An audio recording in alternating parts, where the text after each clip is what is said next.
the other side of the highway from what's left of the rest of the town. At first I thought it was locked up, like a lot of these little communities are doing with their cemeteries these days. We drove all the way out to Clara and the thing was locked up, but they do have a gate here. So go ahead and traipse around in here a little bit. And again, like a lot of these little communities, you have died in 1938 right next to 2018.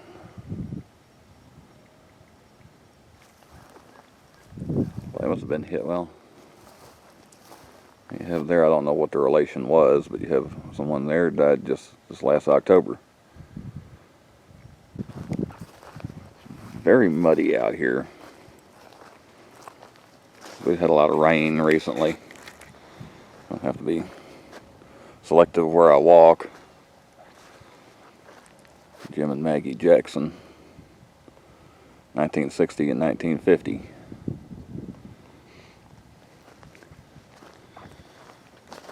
So let me give you a quick scan across this. Actually a fairly good sized cemetery. Of course, like I say, Dundee at one time was the largest city in Archer County. And I don't know what caused its downfall. You can see there on that corner, that's as far as that goes. That's a pretty good sized cemetery considering there's probably not more than, I really didn't see very many active houses. There might not be more than 30, 40 people live out here now. Donald Holmes, 1972.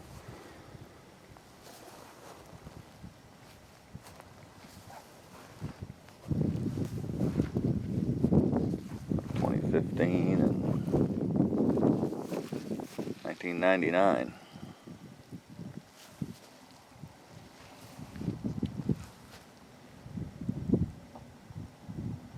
Oh wow, that must have been their son. Married March 20th, 1949. Then Donald, next to him, born 4th of July, 1950. He's only 22 years old when he died. Knowles, a true American farmer.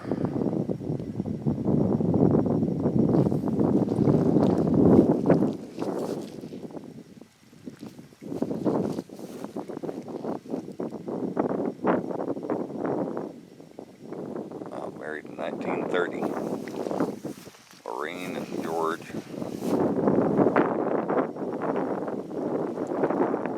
At 10 years apart.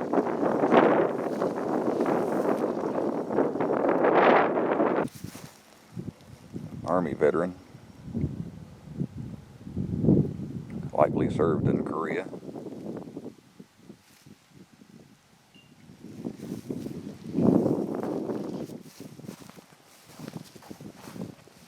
I see a lot of headstones out here for couples. It's the dual headstones.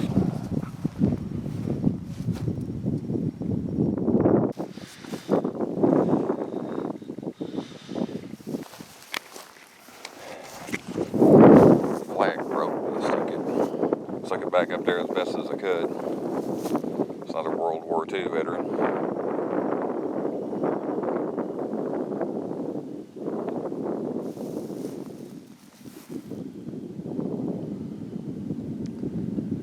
Huh, it's got 2 headstones. That's odd. Okay, I went ahead and walked over to the other side of the cemetery. It was getting kind of cold. And from a paranormal standpoint, I'm really not feeling anything out here.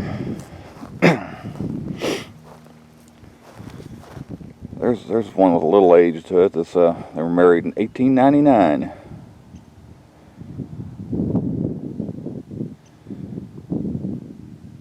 Charles Eck Brown, passed away January 1955. Mary Susan, January 11th, 1966.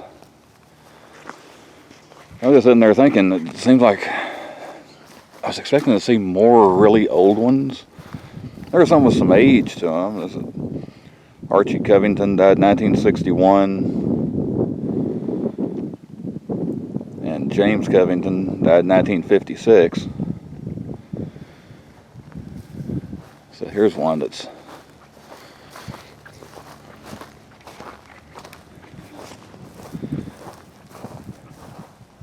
Edith Ackerman, died 1928. It's a really nice headstone too.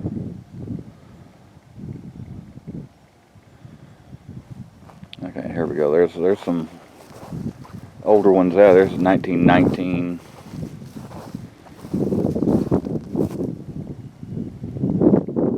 Termally Griffith.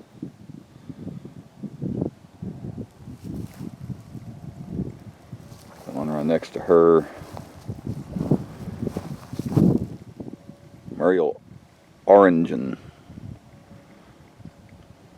daughter of Will and Nora Griffith. Died in 1927. She was only 5 years old. There's 1909.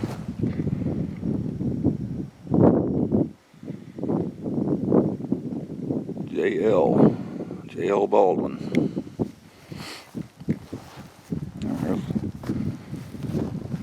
infant son of T.S. and L.J. Griffith, born and died March 21st, 1909.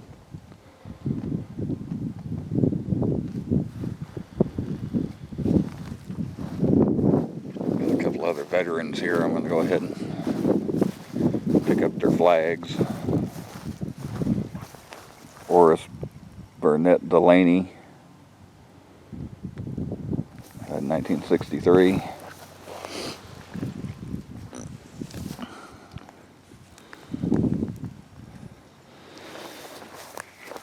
Technically, when the flag touches the ground, you're supposed to dispose of it, but these little flags at cemeteries, I make the exception and I let somebody else make that decision. So I was walking around trying to find places to put some of these flags. I came across this. I don't want to knock anything over here, but Thomas Cavender, 61 Tennessee Infantry, Confederate States of America. So that's actually a Confederate soldier. That's why he's the only rebel flag out here. But yeah, that's an actual Confederate soldier. What gets me is that headstone looks incredible. It almost looks new. Doesn't have any dates on it or anything. And one more time, I saw this as a World War I veteran. We don't see many of those around here either. Ernest Edward Twitty. I'm guessing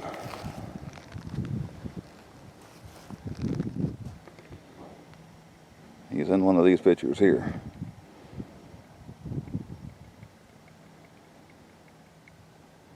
Ernest Twitty died January 15th, 1946.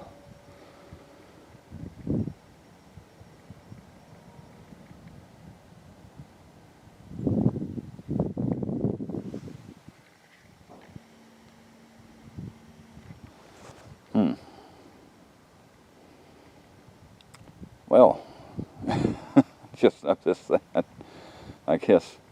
Well, I'm taking it that's Ernest on your right, and she remarried this fellow Charlie Drummond.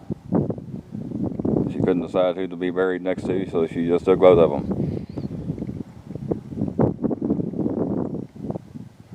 Well, good for her. Alright, let's look quick look at Dundee. Like I said, I call this a scouting mission. Kind of the same thing I did when I went to Marysville the first time. Just want to take a look around and see if there was anything of any interest, see if I wanted to bring it up to Amy and Laney, see if there's anything there to be that we could all three take a look at. And Marysville turned out pretty good. This one, not so much. I don't think it'd really be worth the bother of loading everybody up and coming back out here. Paranormal sense, the cemetery, I didn't feel anything. A couple of abandoned stores, a couple of abandoned houses, but like I say, I'm pretty sure the houses were old storage houses.